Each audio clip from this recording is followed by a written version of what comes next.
Clasificación B, bajo supervisión de un adulto.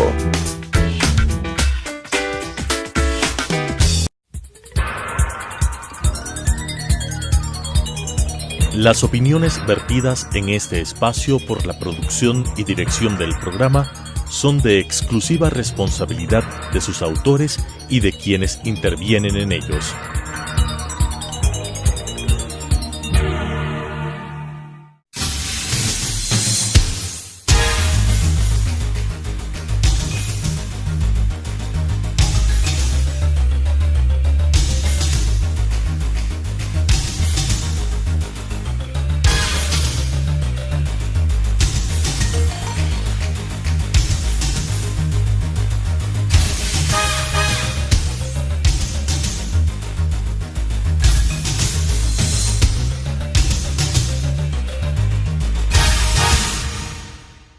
Bienvenidos a Debate Jurídico, el programa del Colegio de Abogados de Pichincha.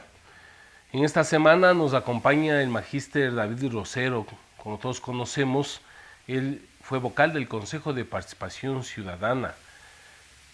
Y por supuesto, entonces vamos a tratar un tema que todos quieren conocer, diferentes puntos de vista, como es el Consejo de Participación Ciudadana y Control Social Transitorio, y cómo se conformará el futuro consejo. Gracias, David, por haber aceptado la invitación del Colegio de Abogados de Pichincha. Ayer estremeció la política, la sociedad, un escándalo que involucra a 3 personajes que tienen relación con este tema que vamos a tratar ahora, el Consejo de Participación Ciudadana. Estamos hablando en primer lugar del fiscal, del contralor, que son 2 autoridades elegidas por el Consejo de Participación Ciudadana, e involucrado el presidente de la Asamblea Nacional, que tiene nada más y nada menos en sus manos que elegir al nuevo Consejo Transitorio. Lo que se hace evidente cada vez este tema de la transparencia como algo urgente. ¿Cómo entender entonces, David, que dos de los involucrados, el fiscal y el contralor, hayan tenido la más alta calificación cuando hubo el concurso por parte del Consejo de Participación Ciudadana? Un saludo cordial a la distinguida audiencia de Telesucesos, del programa del Colegio de Abogados, agradeciendo al doctor Ramiro García, a ti, Ángel, a quienes conforman el colegio, todos los abogados y abogadas. Creo que lo que pasa en el Ecuador es realmente grave. La crisis política se sigue desatando. Este es un nuevo capítulo más de toda la corruptela, del ajuste de cuentas, en definitiva, el desangre de la institucionalidad como tal. Y en ese contexto me parece que hay que evidenciar que estas personas, tanto Vaca, el presidente de la Asamblea, el excontralor, vienen de un tronco común. Todos estos corruptos, yo digo, vienen del tronco común de Alianza País. Eso es lo que genera toda esta maraña de acusaciones, de dimes y diretes. Yo creo que Serrano me da la razón cuando dice que al fiscal le han regalado el cargo. Él lo dice, pero a su tiempo no hizo absolutamente nada cuando fue ministro del Interior. Recuerda, Ángel, que Vaca Mancheno fue asesor de Serrano en un momento del Ministerio del Interior. Pero lo lamentable es que este mismo modus operandi se dieron en todos los concursos que nosotros en su momento denunciamos. Pero por eso, incluso, David, llama la atención que el presidente de la Asamblea pone en las redes que el fiscal fue elegido a dedo. ¿Qué opinión te merece eso? Básicamente que, como dicen los abogados, ¿no? A confesión de parte, relevo de prueba. Prácticamente no solo que Serrano con ese mismo tuit se pone la soga al cuello, debería de renunciar y ser investigado, sino que evidentemente revela algo que he venido denunciando, que todos los concursos que una mayoría impuso como autoridades en el Consejo, en el Estado y el actual Consejo de Participación prácticamente fueron concursos maniatados. La palancocracia sustituyó a la meritocracia. Y esto no solo pasa con el actual fiscal, pasó con el anterior fiscal, con el Consejo Nacional Electoral, con el Tribunal Contencioso Electoral, con los superintendentes. Entonces estamos hablando de que todas estas autoridades estuvieron viciadas en el proceso de elección. Así es. ¿Cuáles eran las expresiones fundamentales? Bueno, básicamente que las carpetas se calificaban entre 4 paredes, es decir, con una vara se medía a los correístas y con una vara distinta a los ciudadanos independientes. El sistema informático permitía la filtración de preguntas, es decir, que había el examen direccionado para los entre comillas, los iluminados correístas. En tercer lugar, la fase de impugnación fue difuminada cuando esta etapa se la puso al inicio del concurso.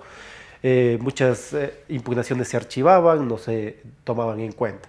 Y otro tema también tiene que ver con que la mayoría en el Consejo de Participación, cuando estuvimos adentro, eran alineados al correísmo. Hoy pasa algo peor, ¿no? 7 de 7 correístas que el pueblo los cesó por voto popular. Es decir, hoy más que nunca con la consulta popular, claramente determinó el pueblo de que debe irse a su casa este consejo. Bueno, yo creo que el clamor de que se vayan todos va más allá, ¿no? No solo que se vayan todas las autoridades que llegaron a dedo a los cargos, sino personajes como Serrano y Vaca, que fueron parte del engranaje represivo y autoritario del Estado.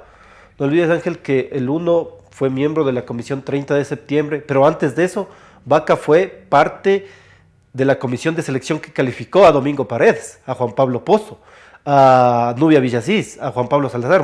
Mucha gente no sabe eso.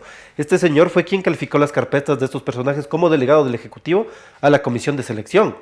Y cuando denunciamos cómo llegaban estos personajes, prácticamente no hizo nada. Es decir, ahora estamos en una confrontación de bandas, se podría decir. Yo creo que es una misma mafia que tiene un componente de personajes que intentan salvarse o tirarse el lodo para decir cuál es más o menos corrupto, ¿no? En definitiva, yo creo que deben ser investigados los dos, deben de renunciar a sus cargos, y el Consejo de Transición aquí yo creo que tendrá la obligación de tener una gran Vamos tarea, a referirnos al Consejo de Transición. Indudablemente la pregunta 3 de la consulta, ¿le cesa el Consejo? A este momento creo que ya cualquier reclamo de sus ex miembros son, como dice nuestro pueblo, patadas de ahogado. Inclusive fueron a la Comisión Interamericana de Derechos Humanos. En todo caso, ahora se plantea la conformación de este Consejo Transitorio, que será designado por ternas enviadas por el Ejecutivo. ¿Tú crees que hoy que se conocen las ternas, se ha cumplido con la voluntad popular, con los nombres que hoy ha propuesto el presidente de la República? ¿Qué de tu experiencia y del conocimiento son ternas que el pueblo ecuatoriano puede quedar tranquilo que se ha cumplido su voluntad? En parte se ha cumplido con la expectativa. Creo que hay personas valiosas como el doctor Julio César Trujillo, el dirigente indígena Luis Macas, la activista social Manuela Gallegos. Podría rescatar algunos nombres, ¿no? Hay algunos, yo podría señalar que falta tal vez algún joven ahí en las ternas. En todo caso, me parece que por los frutos la gente conocerá las acciones pero es por eso mismo, ¿no? Te digo, David, pero resulta que ahí vemos caras de gentes que estuvieron en el gobierno anterior y fueron parte de Alianza País, que inclusive tú lo has nombrado, algunos de ellos fueron fundadores de Alianza País. Sí, bueno, yo creo que la acción más contundente en cuanto a documentaciones que se conocerá cuando sean electos terna por terna en la Asamblea Nacional es el tema de Zabalaegas, ¿no? Que se menciona algunos asuntos incluso de prohibiciones legales. En todo caso, yo aspiro, y ese es el voto de confianza, de que estas personas, por sus acciones, se las conozca. ¿Qué deberían hacer desde mi punto de vista? Y desde el punto de vista del anexo, más bien. Cesar a todos los correístas que entraron por palancas al Consejo, a las diferentes instancias del Estado. Deben cesar al Tribunal Contencioso Electoral, al actual fiscal, al defensor del pueblo, a los superintendentes y iniciar el proceso de renovación del Consejo Nacional Electoral. El Consejo Nacional Electoral está prorrogado en funciones, estimado Ángel, y por eso, en ese sentido... Pero ahí viene una inquietud del presidente de la comisión, de una de las comisiones de la Asamblea Nacional, dice que no se podría cesar, sino solo evaluarlas. Bueno, yo creo que fue un lapsus del asambleísta Mendoza, me parece que no leyó bien el anexo. Ellos, los miembros del Consejo Transitorio, tienen la capacidad no solo de evaluar, sino de cesar en funciones. No, porque si evalúa debe ser para ver qué hago, pues. Así es, y tienen un tiempo perentorio de 6 meses, es decir, yo planteo que en 15 días se haga un reglamento, los otros 15 días se pida la rendición de cuentas de toda la gestión de estas autoridades, y luego se siga haciendo la evaluación en audiencias públicas. Por ejemplo, para colocar un ejemplo, al señor Yalc se le llama a comparecer en audiencias públicas. Todos los afectados por el famoso error inexcusable, todos los afectados por los juicios amañados, por la presión a jueces, eso determinará que la evaluación sea cesado. Él entró a dedo, él no entró por un concurso de méritos. el señor fiscal, el tema del 30 de septiembre, por ejemplo, el defensor del pueblo, que más se convirtió en defensor del Estado, no defendió a los 10 del Uncoto, a los 850 perseguidos, etcétera. Y así podríamos hablar del CNE. Ellos utilizaron o dejaron utilizar la maquinaria estatal para que el gobierno anterior haga y deshaga con propaganda utilizando todo el Pero Estado. ¿será que el Consejo Nacional Electoral le es necesario en el momento al gobierno para llevar adelante? El problema es que el Consejo Nacional Electoral está prorrogado en funciones. De hecho, ellos se cogieron de una resolución del procurador que salió también renunciando por el tema de la consulta popular, pero hoy mismo ellos están prorrogados en funciones. El Consejo de Transición lo que tiene que hacer, en ese caso, es ni siquiera evaluar. Tienen que ser cesados inmediatamente porque la Constitución establece un tiempo de 6 años y renovación parcial de 3 años. David, para justamente nombrar este Consejo Transitorio, la Asamblea Nacional debería establecer o está obligado a escoger al primero de cada terna por mayoría simple, absoluta, es decir, porque parece que hay todo un proceso de negociación entre los partidos políticos en la propia Asamblea que no podría garantizar que sea el primero de cada terna. Bueno, por el escándalo último, el asunto se torna bastante complejo, ¿no? Se aspira a que se vote terna por terna, obviamente viendo las hojas de vida de cada uno de estos personajes, pero vuelvo y repito, al final del día, si en 20 días no se toma una decisión, entiendo que se lo va a hacer pronto, los primeros de terna entrarían, pero lo importante serán sus acciones. Se habla que es el día de mañana, miércoles. Así es, entonces yo creo que las acciones reflejarán si ese consejo transitorio cumple con la voluntad Pero los popular. partidos, eso te iba a decir, cesar, ¿no? David, los partidos políticos están obligados, inclusive moralmente, a cumplir el mandato popular, porque a mí sí me preocupa el día de mañana que se vaya a elegir este consejo transitorio. ¿Qué va a pasar con los de Alianza País o con los correístas? ¿Van a votar en contra? Habría que ver, yo creo que es un mandato popular, no deberían tomar una decisión. En todo caso, yo creo que las acciones determinarán las actividades futuras del Consejo de Transición, que desde el punto de vista del anexo y del clamor popular es cesar a todos los correístas, iniciar procesos nuevos, transparentes. Yo creo que deben reformarse los reglamentos en estas partes donde yo te comento. La calificación debe ser a la luz pública, las pruebas de oposición, las impugnaciones, todo debe ser de forma transparente. Y obviamente tienen la tarea también de combatir la corrupción, de promover los derechos de participación que han sido afectados en el gobierno anterior. Y obviamente también es necesario analizar lo que será el consejo definitivo que será electo en el 2019. Vamos a analizar eso justamente, pero mi inquietud es qué va a pasar con las autoridades que fueron designadas antes del 2015, es decir, Carlos Ochoa, ¿todos que deberán ser cesados o qué? Bueno, el anexo establece que se deberán entrar a evaluación todas las autoridades electas por el actual Consejo de Participación. Muchas autoridades están por terminar sus periodos. En el caso de Ochoa, si no es destituido por el juicio político, evidentemente también, que es lo más probable, porque hay una argucia de Carlos Ochoa que vamos a conversarlo, si tú me permites, David, luego del corte comercial.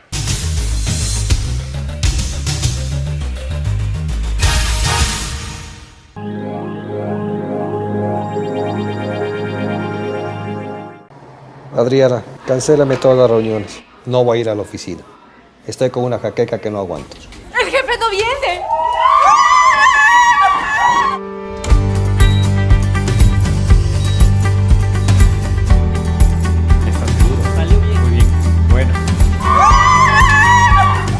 Cuanto antes vayas a Ecuasanitas, más rápido te curas. La empresa de medicina prepagada que cuida de ti. Ecuasanitas. Es bueno estar sano.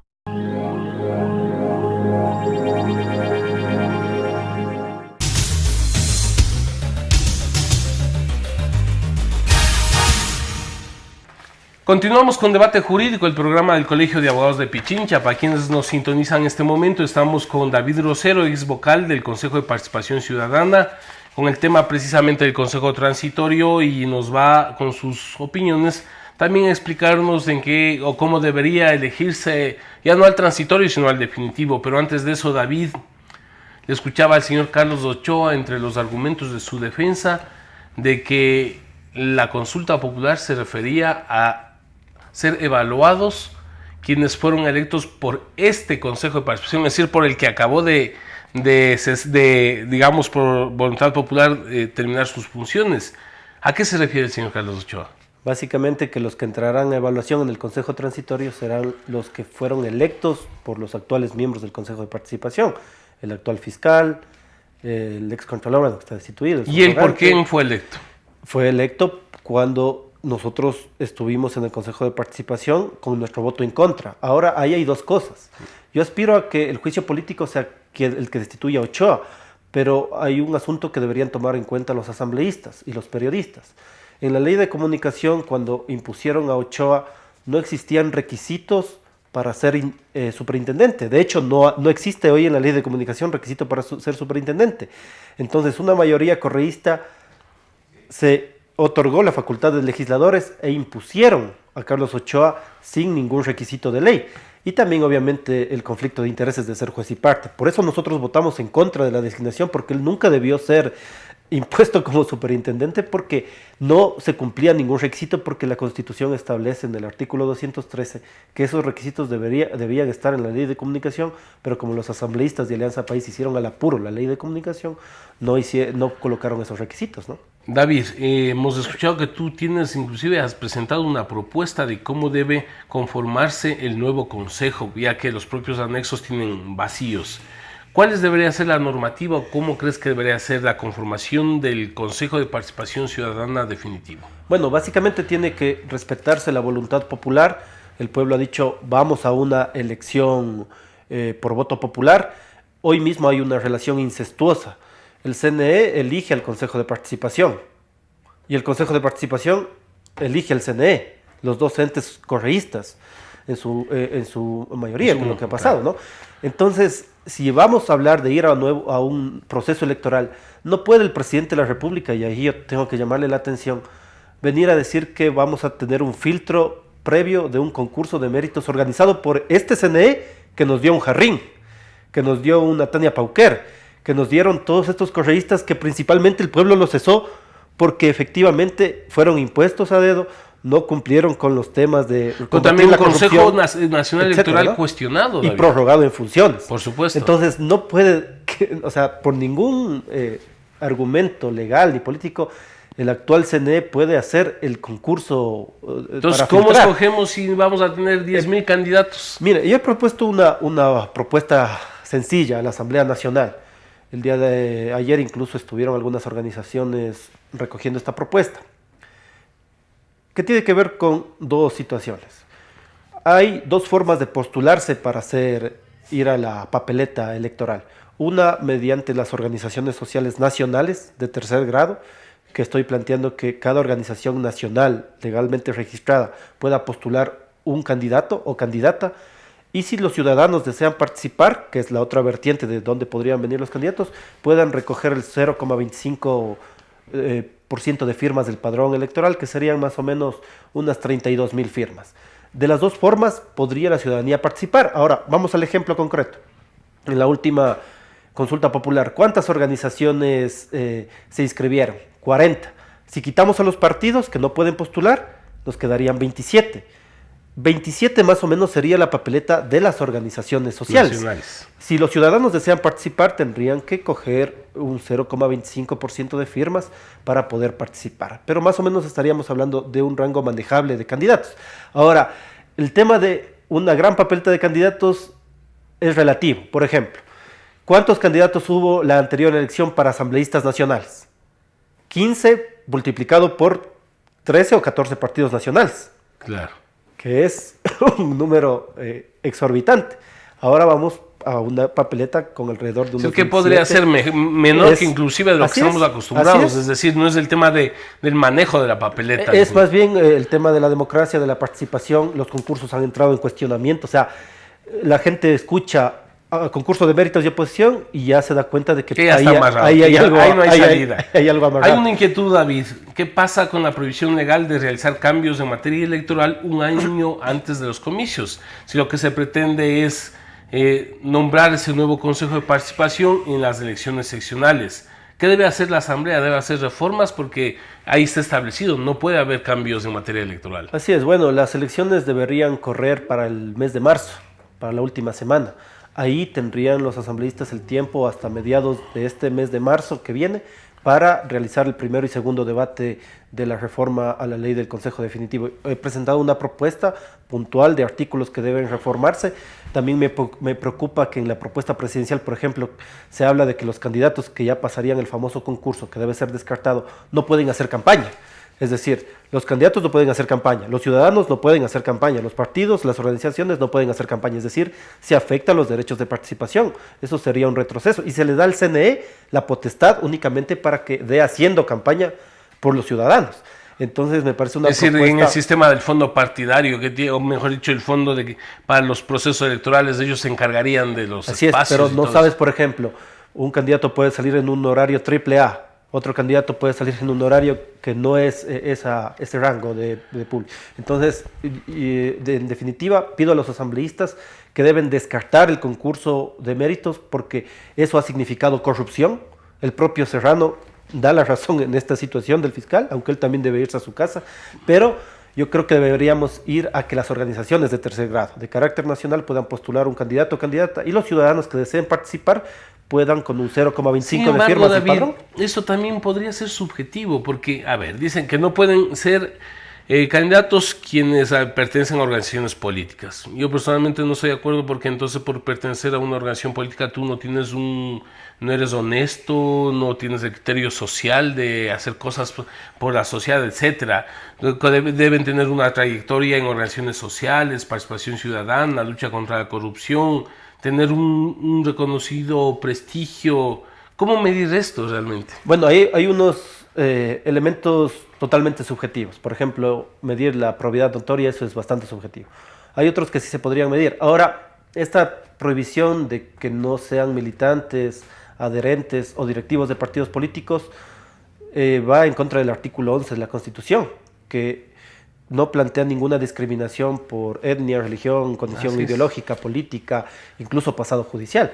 Pero en todo caso, hay que analizar que este elemento fue utilizado por el correísmo para decir, a ver, nada de partidos, pero solo yo. Claro, y entonces o sea, se utilizó la ficción de la ciudadanía para decir, la ciudadanía no es política, no tiene una ideología política, a eso me refería, para secuestrar las instancias del Estado. Entonces, esto debe entrar a un debate, o sea, debe entrar a un debate porque no quisiera pensar, ¿no?, que las instituciones pasen de un dueño a otro dueño. Eso es lo que no quiere la gente, eso es por lo que no votó.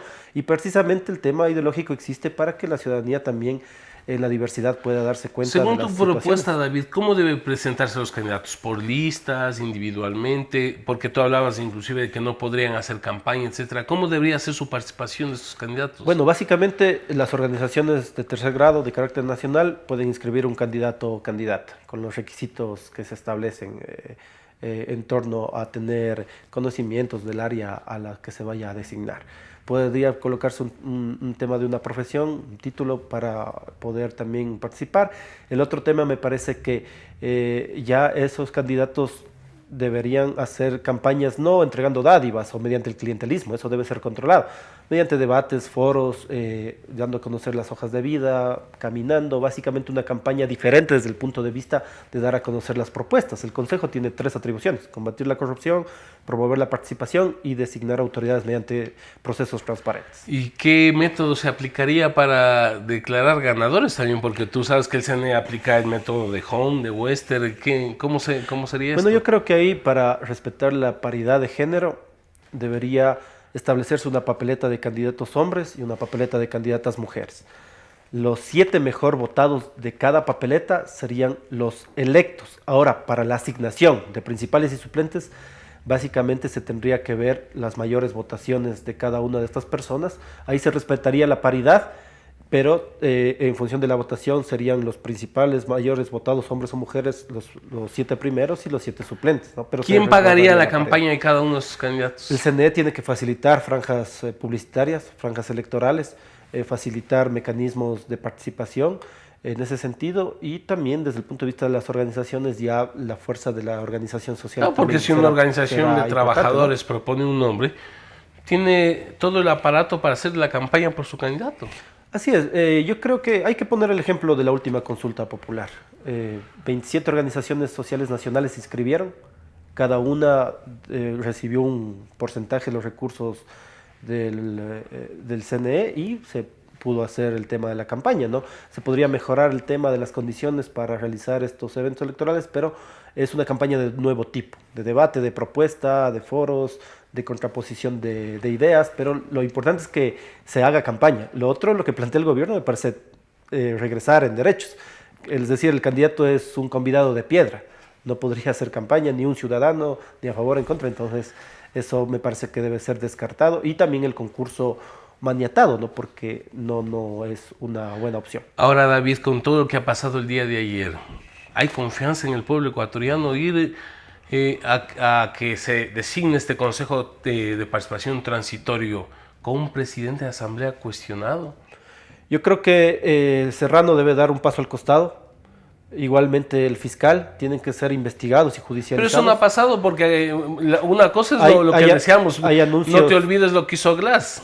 Glass se defendió supuestamente desde el puesto de vicepresidente. Es decir, en el Ecuador se ha perdido cualquier tipo de valor, de ética, porque lo lógico es que si mi nombre está manchado o está señalado, me pongo a un lado hasta para poderme defender. Así es, yo creo que la corrupción tiene un nombre y apellido, es Alianza País, es el correísmo, pero aquí juega mucho lo que la gente realice, las acciones sociales, de plantones, de exigencia, de movilización, e incluso yo creo que el presidente tiene que ser consciente de que no le hemos dado un cheque en blanco. Él tiene que pagar la deuda combatiendo la corrupción, mejorando las condiciones de vida de la gente, o si no, esa indignación va a trasladarse también a Carondelet. Ha sido claro el mensaje de David Rosero frente al tema del Consejo de Participación Ciudadana. Ustedes, televidentes y abogados, tienen la palabra para crear su propia opinión. Buenas tardes. Las opiniones vertidas en este espacio por la producción y dirección del programa son de exclusiva responsabilidad de sus autores y de quienes intervienen en ellos.